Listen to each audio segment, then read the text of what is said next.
Hey guys, welcome back to Prepping in Progress. I'm Steve, And I'm Kim. and today we wanted to talk about Possible financial collapse? Question mark. question mark. Question mark, because we're not really sure from day to day on what's going on, but there are some things that are concerning, to say the least. So stay with us and we'll get into it.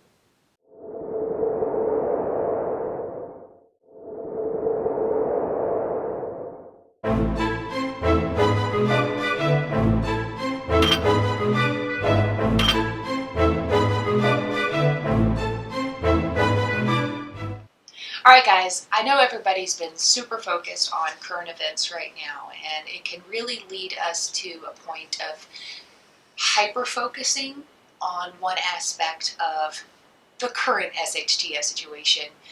Our YouTube overlords don't like us to mention what that current situation is, but for prosperity's sake, we'll just call it an SHTF. The 2020. I survived 2012. We'll be okay. Okay. But hyper focusing on what the current situation is, daily briefings on keeping us really day by day. These are our numbers, this is what's going on. And I don't think a lot of people are looking long term and how this is affecting us, and especially our economy. And as anybody knows, our economy is fragile. I mean, we all dealt with the '08 crash and the ramifications from that recession. We've got a lot of older people that watch that remember the Great Depression and how quickly that happened and the devastating consequences of that. And so I don't want to take away from current events, but I do want us to really look at a broader picture of what is going on financially and how it could possibly, I'm not saying it will, but that's why I put the question mark, is it could possibly lead to a financial collapse or an economic freeze that would be a long-term problem. So even if the current events were solved today, which they're not, but if they were, we're looking at long-term ramifications of what is happening financially to this country. Well, I know some people who have investments and they've lost a year to 2 years worth of gains in the last, quarter? I know people that have lost 10 years worth of gain. Yeah. In just the last few months. I know people's 401ks and retirement plans that are zero gone. I watched a video or read an article, I think it was a video and an article of food pantries that are helping people who don't have food have lines of cars, endless lines of cars. I'll see if I can find a picture of people waiting to be able to get assistance in something. That worries me. To me, I think bread lines, when I see that, I see, people on the verge of collapse. Not quite as bad as bread lines, but it's reminiscent to me of people waiting for food, waiting in line to being able to feed their family that day. I'm going to be the voice of hope. At least these community food pantries are generally privately funded and or funded by donation from churches and groups as opposed to Big Daddy. And I'll be the voice of pessimism, and most of them are running out of money. Most of them are, like you said, funded by donations. People just don't have the money to donate anymore. A lot of them are coming out of their own pockets, and they simply aren't able to provide what is needed. I know a lot of charities are having to close their doors practically because they're out of money. They've given all that they've had. There was one organization was to fight homelessness that helps people so they don't lose their homes and things like that. They were completely bombarded and had to stop taking applications. And I was going to go into that, is unemployment numbers skyrocketing. I think the last number I saw was 5.2 million. and they are predicting, now this is worst case scenario, but they are predicting by next month that unemployment could be close to 20%. And that's not good. That is not good for the U.S. economy. That is not good for an individual person. That is not good for us as a country to have that many people without a job and a means to support their family. It goes right along with, I know, a lot of renters and homeowners unable to make rent, and people not being able to make their mortgage payments. Now, that trickles down to, okay, that means the bank's not getting money, and the bank's not able to give money, and that whole economic process gets halted when you've got so many people, not even thousands, of not being able to make their mortgage payments. I think I saw an article that they had, I forgot the number, it was a large percentage of renters only paid a portion of their rent or no rent at all this last month, just because they couldn't afford it. And that trickles because I was a landlord at one time, and that money went to paying the mortgage that I had on my house that was the renters were in. So if they weren't able to pay, It came out of your pocket? my pocket, or I wasn't able to pay. Yeah. Going back to the nonprofits and whatnot, we have a friend who runs a nonprofit up in Fayetteville, Arkansas. Uh-huh. Or is it Springdale? It's in the Northwest Arkansas area. If you're of a mind, you might check out Life Source International and see if they need anything, because That might be a good thing for us to possibly make a donation, because yeah. I know a lot of organizations are hurting because people are hurting. More people are needing charity than are able to give to charity right now, and that can put a lot of strain on, especially small charities. But even the larger charities are showing a lot of hurt on this as well. Well, we're a community, and I don't just mean the prepping community. I mean this is a time where, to me, I see a lot of good in the small towns in Arkansas. Oh, absolutely. And I see the communities pulling together. Which I told you we should have took a picture what we were driving past today, and I thought it was the sweetest thing in the world. There's a guy who sells produce on the side of the road here, and we were driving past, and we looked at it, take a double look at his sign. It was like $1 for fruit, $1 a pound, or what you can afford. Take what you need. Take what you need. And I was like, wow, he's just sitting out there with like sweet potatoes and things like that. He's like, just take what you need if you need help, Yeah. It was just that sort of thing, that kind of stuff gave me hope. And I was just like... And I'm sorry, I hijacked it, but there is room for hope in Absolutely. this. And there is room for us as a community pulling together, helping each other, helping the nonprofits, helping in our community. Because to me, it's more than just this prepping group here, and this prepping group here, and this prepping group here. Yeah, but then there's a bigger circle, and then a bigger circle, and then a bigger circle. And the next thing you know, I may not know some guy across the state, but because of the way we work, I have helped him without even knowing it. Yeah.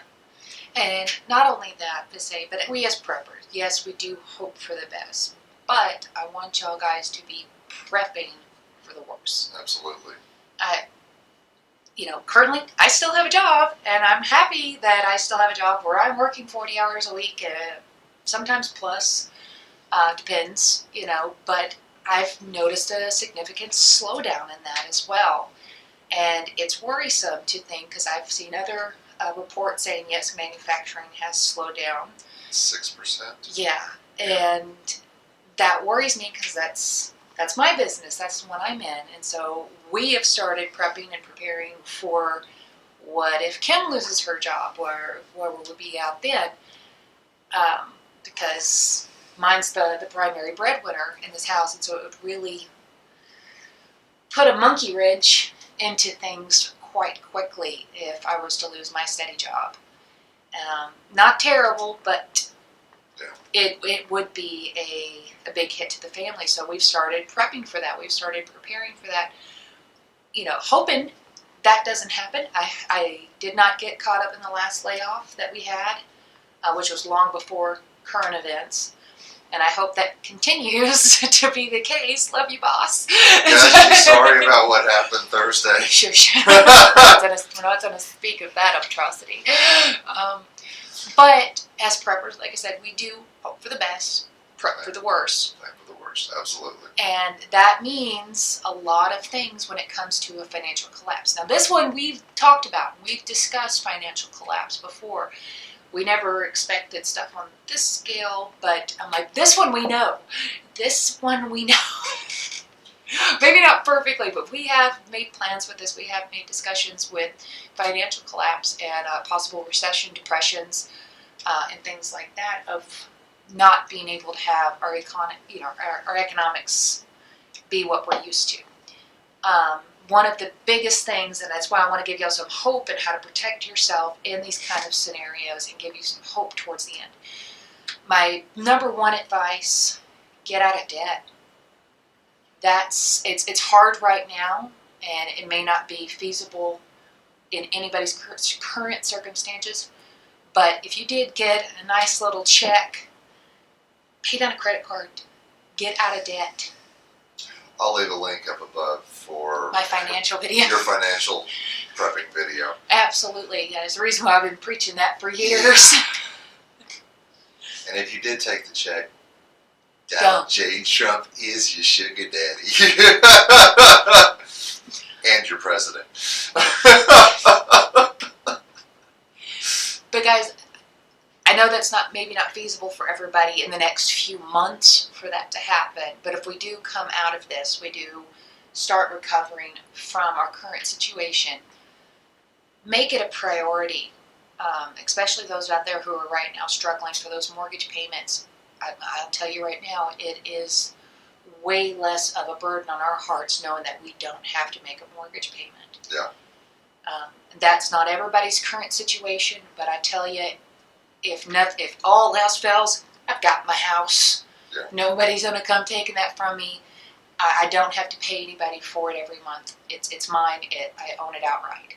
We do have other debt that we are working on currently, but it's not nothing that would hurt if it went away. It's okay. We have a tank. But very, very little debt.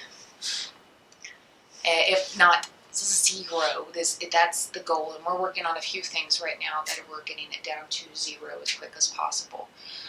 Another thing is reducing expenses and increasing income. Now those go hand in hand, and it may be a little bit harder, but I talked about that in my financial video. Decreasing your expenses can be really going through what you spend every single month. Subscription services that you don't really need at the moment. Now, everybody probably sees Netflix as an essential, being stuck at home right now, and I can understand that, but really go through everything that you have. And if something's too expensive, say you've got cable TV, call them up. Call them up and say, this is too expensive, I'm thinking about deleting it. They might give you a discount. Or a free month or something. Or something like that. And they're working with people right now to keep people from completely getting rid of stuff like that. Same thing with your Same thing with your insurance and things like that. I know our local insurance companies are working with people, but lots of companies are. I'm getting emails from USAA to, hey, if you're having a problem paying your insurance. They're working with people. Yeah. So go through your expenses line by line and see what fat can be trimmed off of that. I do it every month. He knows I've got my long budget list, and I'm like, do we really need that? Yeah, okay, we'll keep Disney Plus for one more month. By the way, they lie. The old Sunday and Monday night movies are not on Disney Plus. But trimming those extra expenses could free up some money to help with other things that are more essential to you. And by increasing income, yard sales are probably out of the question right now, but we still sell a lot of stuff on, depending on where you're at. Go ahead. I actually saw an indoor yard sale at a a building on the side of the road coming back into town today, and it looked like business was going in and out. I understand, but other people have In other areas, in other yes. states, is But what there, I'm saying. there are some places that are still able to be open and are able to do this. Private property. What we were things able like to that. do is for other people that I helping out that can't get in contact. My mother-in-law, for one, she's older, not his mom, previous. She was needing to sell some items, but she's not wanting to do much interaction, so I put them on the Facebook Marketplace and was able to sell some of her items so she can get some extra income coming in that way. So if you have items that you're not using anymore, go through what you can, sell it, maybe being able to make some extra money set aside to start saving even if you don't, you're like, we're making all of our bills, we're fine, but do you have any savings put back for anything? So it could help you with putting savings back. Even just making things. I know lots of you very crafty people out there could be making things, making the mask that people are using, making hats. I know a lot of people at the hospital are needing caps because they're running out of those. There could be a market there for them. It depends. Where do you see a niche at? But What she's saying is side hustle. side hustle, absolutely.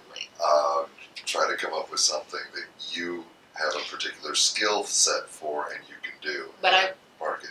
do not get dragged into scams, though. Please be careful and do research. That's all I'm going to say on that one. Just don't get dragged into a scam, somebody trying to scam you out of your money. And you shouldn't have to pay to work. Now, if you'll send me $9.95 I'll give you a cash starter check or kit. charge, I've got a starter kit. Also, if you'll just send a photograph of the backside of your credit card, we're good. Seriously, guys, side hustle. Yeah. it, Find small ways to increase your income. it can be as silly as mowing lawns, for goodness sakes, Mm-hmm. or having a YouTube channel where they give you a few pennies for the ads that they run up. A lot of people are not able to possibly get out right now because I know my grandma doesn't even want to get out into the yard to do anything because she's so worried about what's going on. And so that's making her getting her gardening done and weed eating her. She's got lots of flower beds in her yard.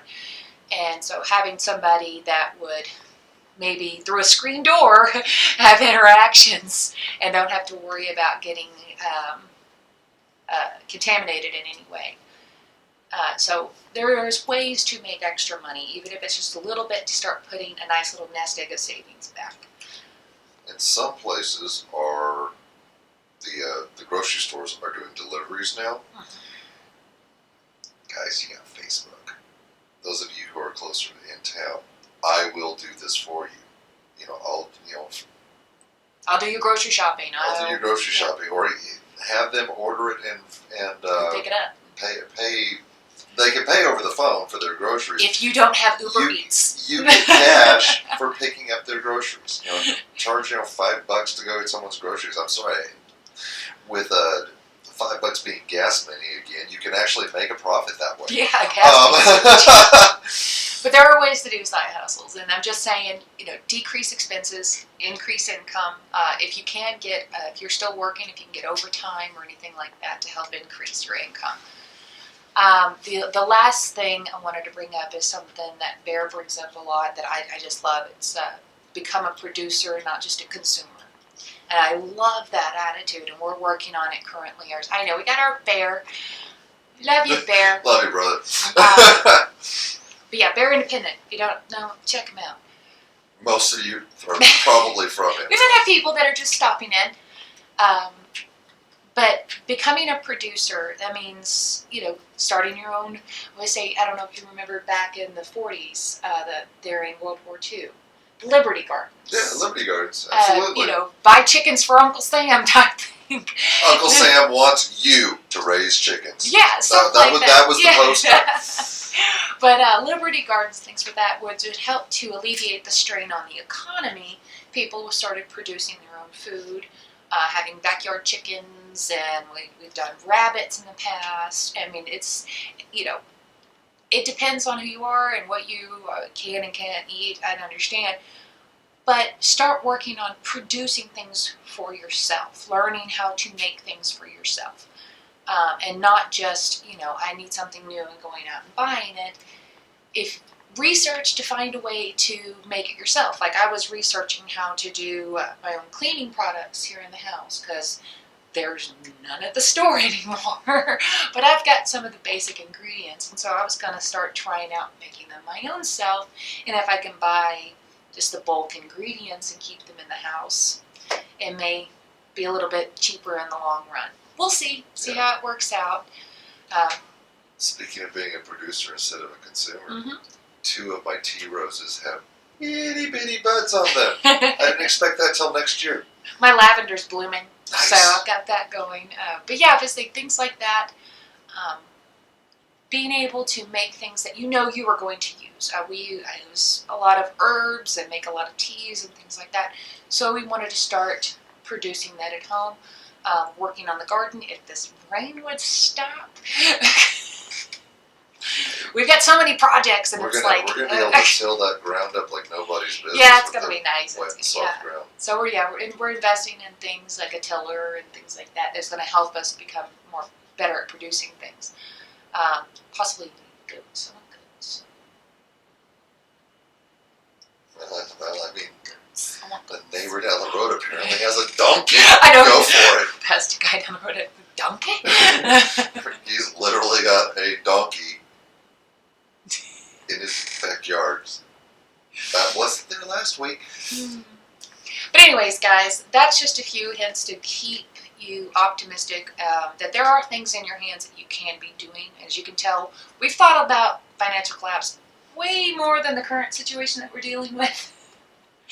But I do want y'all to be keeping an eye on things like this, mainly because I do worry about things snowballing at this point in the economy mostly, that kind of feels like we're teetering on a knife's edge, and one bad push could really get things moving in a bad direction. So I want you guys to prepare your family, prepare yourself, prepare your finances, just in case. But like I said, hope for the best, prep for the worst.